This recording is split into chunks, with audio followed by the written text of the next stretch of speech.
Hello, it's Dr. O and welcome to the mini-series on Who Are You? And this is part 3, values. Now, we've taken a look at beliefs, and that in itself, we could spend hours talking about that. But I need to get you now onto another subject, which is really important, values. And funnily enough, just in the break between our filming, we were talking about how changing 1 or 2 beliefs changes how you are as a person. Same thing with values as well. And a lot of people get confused about this. One thing I will say to you is that if you look around you in your life at the moment, at the closest 4 or 5 people that you hang out with on a regular basis, and I mean on a regular basis, people you really connect with, you can almost be guaranteed that their top 3 to 5 values are very similar to yours, certainly the top 3. Why is that? Because it's all about resonance, it's about harmony. If you're somebody that really likes health, you're not going to hang out with somebody that drinks a lot, smokes a lot, and eats lots of crappy food.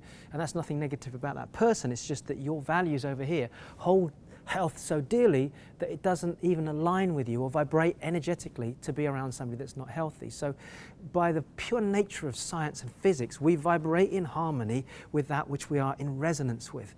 So if you get your values aligned inside, you will find even the people around you start to change. In other words, you attract different people into your life. Okay, so there's 4 things we need to discuss. Number 1 is emotionally, what is a value? Now, I've talked about this in some of the other series, but I need to repeat this because it's so important. What is a value? It's not a belief. Remember, a belief is something that you believe in. It's a statement. A value is a feeling. That's the only way I can describe it. So, for example, for me, I love passion. So I value passion. So when I'm around somebody that's passionate, I'm just drawn to them.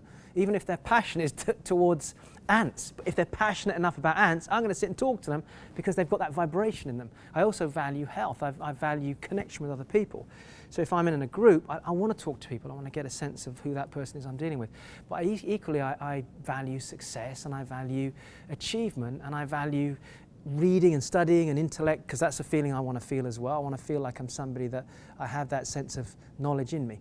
So because these are all parts of my value system, I can now go and look at that value system and see which one comes to the top. It's a bit like shaking a jar and seeing which bubbles come to the top first. That's what your values are. So that's what we're going to talk about briefly here. All right, so first of all, what is a value? It's an emotion that you feel on a regular basis. It's something that you want to hold dearly. How you show up in your life will be based on a whole bunch of different values. In my book, Turning Point, I think I described the first 20-odd values that I originally discovered that I was living by and how I rearranged them. You and I, if we sat down and I just asked you about your life and you described things to you, you'd straight away be able to describe things to me. I'd be able to tell what you do. For example, if I said to you, this person uses their celebrity to go out and change the world by going and helping the environment, and it's a male actor, you might go, okay, well, that's somebody who values the environment. Oh, I know who that is. That would be Leo DiCaprio, for example. So often, by the way somebody shows up in the world, it is a mirror of their value system. And this is why we're talking about who are you in this section. Because one of the questions I'm going to have for you as we go through this process, and not just in this mini section, but beyond, is who do you want to be? If you could describe to me the ideal person you'd love to be in the next 5, 10, 15 years, how would that person show up? How would they look? How would they dress? How would they act? How would they carry themselves? And once we've got that, how would they be as a parent? How would they be as an entrepreneur or in a job, whatever it is they do? Once we've got that description, in other words, defining who you are, now we can ask the question, what values would that person have? What beliefs would they have? And off that, we can start to redesign, re-engineer who we are as a person. And that's not to say who you are as a person or who I am as a person right now is not good, but we're evolving human beings, which means we want to be better in certain ways. And to do that, we have to look ahead and decide who we want to be. So your top 5 values will define how you show up. If you hang out in bars a lot, drink, smoke, eat food that's not great for you, spend a lot of time in front of your TV, and that's, again, it's not a judgment, it's just an observation. You can pretty much tell that person's values versus somebody that gets up at 6 o'clock in the morning, goes running for half an hour, then sits down, has breakfast with their kids, then goes off and then works in a charity where they contribute a lot of their time, and then runs a business as well, juices regularly, likes to sleep, likes to go and do exercise. Completely different set of values. So how you show up is based on your top 5 values. Now, Maslow talked about 6 primary needs. That is the hierarchy of needs. So we all have a need for security. We all have a need for love and connection. We all have a need to be able to grow and to be free and all of those things. They are our basic needs, but there are values that you will hold dear to you. And here's the challenge that you and I have. And this is the third part of this section. You might want to write this down. Are your values aligned with, number 1, what you do as a job? as a career, and number two, how you show up on a day-to-day basis. Meaning, if you're frustrated in your job right now, and I mean this sincerely, if you're not happy and you're feeling uncomfortable, it is nearly always because what you're doing is not aligned with who you want to be. If your company do things in an unscrupulous way, or they don't handle clients in a certain way, you have a value of honoring people, respecting people, being considerate and kind. And if you're working for a company that don't necessarily operate like that, it's not so much the company that's the problem. It's that your values are not aligned with those of the company. When I go into company structures and I sit down and I say, look, you've got people here that are not happy, it's because your values as a company are misaligned with your employees. If you can get your employees' values to align with the company's values, then the whole business grows.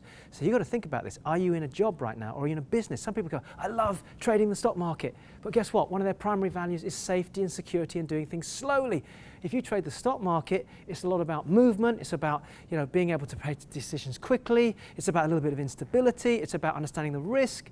Whereas property is slower, it's calmer. You buy the property, you rent the property out. So for somebody that wants a little bit more of a slower, they value slow, calm business, they value security in a different way, maybe that business is better than somebody that wants to trade like this. Somebody that loves variety and loves change and values doing things quickly, trading would be very good for them. They might get frustrated if they're in a business where they have to go out, negotiate, and then they have to buy the property slowly and then rent the property out. That may not appeal to them. But guess what? They might like the idea of buying a property, renovating it and selling it because it has a lot more variety in it. So variety is a value as well. So until you actually understand your values and what you love and what you don't love, you can't really go out and start to design your life. So that's what we've got to start with. And then we've got to reorganize it. What does that mean? Well, okay, it might be right now that you're living your life not in alignment with your true values, meaning that you might be pursuing success and achievement at the top of your value system. And then somewhere in there you've got your family, number 4 or 5 down there, and then down there is health. And you're saying to me, but Ro, I really want to be healthy.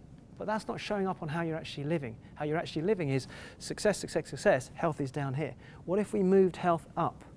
So it became one of your top 3 values. That means when you wake up in the morning, first thing you do is you drink some water, eat something healthy, then maybe you spend some time with the family, then you start on the business instead of the other way around. So how you live reflects your value system, reflects who you are as a person. Does this make sense? Hopefully it does. So if you're listening to this, just from this mini section, sit down and write down some of the key values you appreciate more than anything else, and ask yourself an honest question. Are you living by those values, or are you living by someone else's values? Are you doing things in a certain way that actually because somebody told you you should do that? Who do you want to be? Let's look at your values, let's get them aligned and get them tweaked so that you can actually go out and start to live the way you want to live rather than the way you feel you have to live according to somebody else's rules and values.